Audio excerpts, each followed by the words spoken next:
প্রিয় দর্শক, আসসালামু আলাইকুম। ঈদুল আজহার শুভেচ্ছা জানাচ্ছি। ঈদ মুবারক। আজকে হচ্ছে ঈদের চতুর্থ দিন, বৃহস্পতিবার। আমি এই মুহূর্তে উপস্থিত আছি টাঙ্গাইলের বটতলা 16 নম্বর ওয়ার্ড থেকে। আমি সাংবাদিক এস.এম. আতোয়ার। আজকে ঈদের যে হালচিত্র এবং মানুষজন যে ঈদে ঘোরাফেরা করতেছে তারই একটি প্রতিবেদন আপনাদের করে দেখাচ্ছি। আপনারা আমার সাথেই থাকবেন।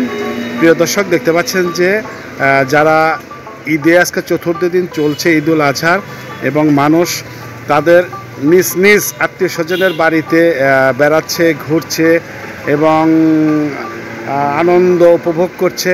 আমি সেই চিত্রই কিন্তু দেখাচ্ছি টাঙ্গাইল বটতলা 4 রাস্তার মোড় থেকেই আমি আপনাদের দেখাচ্ছি যে টাঙ্গাইল শহরের এবং সিমসাম একটি পরিবেশ, এবং ঈদের আগে যে অনেক ভিড় ছিল সেই ভিড়টা কিন্তু লোকজনের সংখ্যা খুবই কম, এবং ঈদের যে ইমেজে অনেক লোকজন বিভিন্ন জায়গায় কিন্তু ঘোরাফেরা করছে এবং বেড়াচ্ছে, এবং আত্মীয় স্বজনের বাড়িতে তারা ঈদ উদযাপন করছে এবং উপভোগ করছে। তারই ধারাবাহিকতায় আমি দেখাচ্ছি আজকে টাঙ্গাইলের একটি প্রাণ কেন্দ্রের এবং বটতলা চত্বর এরিয়া থেকে আপনাদের দেখাচ্ছি। দেখতে পাচ্ছেন যে সোজা চলে গেছে দক্ষিণ দিকে ডিস্ট্রিক্ট চত্বর, এবং পূর্ব সাইডে চলে গেছে সড়ক ভবনের দিকে এবং ময়মনসিংহ রোড, এবং পশ্চিমে চলে গিয়েছে, দেখতে পাচ্ছেন এখানে কাঁচা বাজার ছিল সেটা, এবং আমি ক্যামেরাটা ঘুরিয়ে দেখাচ্ছি যে এটা চলে গিয়েছে একেবারে নিরালা মোর মেন রোড দিয়ে চলে গিয়েছে রাস্তাটা।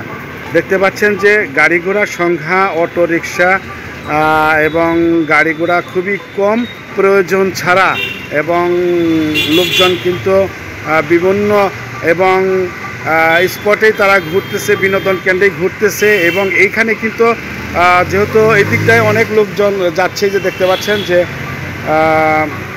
তারা মোটর সাইকেলে তাদের পরিবার নিয়ে বেড়াচ্ছে। আমি সেই চিত্রই কিন্তু দেখাচ্ছি। আপনারা দেখতে পাচ্ছেন আজকের সুন্দর একটি চিত্র, এবং আকাশ কিন্তু গতকালও কিন্তু মেঘাচ্ছন্ন ছিল, আজকেও কিন্তু মেঘাচ্ছন্ন, এবং ভোরে থেকে বৃষ্টি হয়েছে টাঙ্গাইল শহরে, এবং বিভিন্ন জায়গায় পানি জমেছে। সেটাও কিন্তু আজকে এই চিত্রটাই কিন্তু রৌদ্র এক সময় উঠেছিল, এখন কিন্তু আকাশ কিন্তু যে ঘোলা দেখা যাচ্ছে, যে কোনো সময় যে কোনো মুহূর্তে আবার বৃষ্টি চলে আসতে পারে। আমি সেই চিত্রই কিন্তু দেখাচ্ছি টাঙ্গাইল বটতলা চত্বর থেকে। সুন্দর একটি আজকের যে আবহাওয়াটা এবং পরিবেশটা কিন্তু অত্যন্ত খুবই সুন্দর দেখা যাচ্ছে, সে বিষয়টা কিন্তু আমি তুলে ধরছি আজকের এই সার্বিক চিত্রে আর কি। আমি এই মোড়টা থেকে আপনাদের এই বটতলা চত্বর থেকে আমি দেখাচ্ছি যে জনগণ এবং মানুষজন খুবই কম এবং প্রয়োজন ছাড়া, এবং তারা বেরোচ্ছে না, এবং যাদের প্রয়োজন আত্মীয় স্বজনের বাড়ি তারাই কিন্তু বেরোচ্ছে, এবং অনেক মানুষ আরামাইশ করছে, রেস্ট নিচ্ছে, এবং তারা তাদের পছন্দ মতো রান্না বান্না খাচ্ছে, বিভিন্ন আত্মীয় স্বজনের বাড়িতে যাচ্ছে। এই যে দেখেন যাচ্ছে, এই যে প্রিয় দর্শক,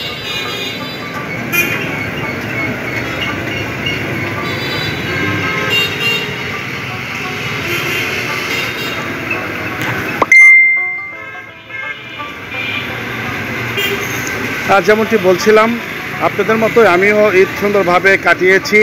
ইনশাল্লাহ আপনারাও ঈদ সুন্দরভাবে কাটিয়েছেন সেই দোয়া করছি, এবং আগামীতেও যাতে সুন্দরভাবে ঈদ কাটতে পারেন সেই প্রত্যাশা রেখেই আজকের মতো আমি চলে যাচ্ছি, আপনাদের কাছ থেকে বিদায় নিচ্ছি।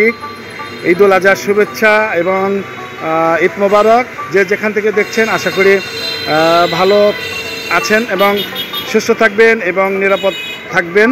সকলের সুস্বাস্থ্য কামনা করে ঈদুল আজহার শুভেচ্ছা জানিয়ে আমি সাংবাদিক এস.এম. আতোয়ার আজকে এখানেই বিদায় নিচ্ছি। আল্লাহ হাফেজ, আসসালামু আলাইকুম। ঈদ মোবারক, ঈদ মোবারক, ঈদ মোবারক।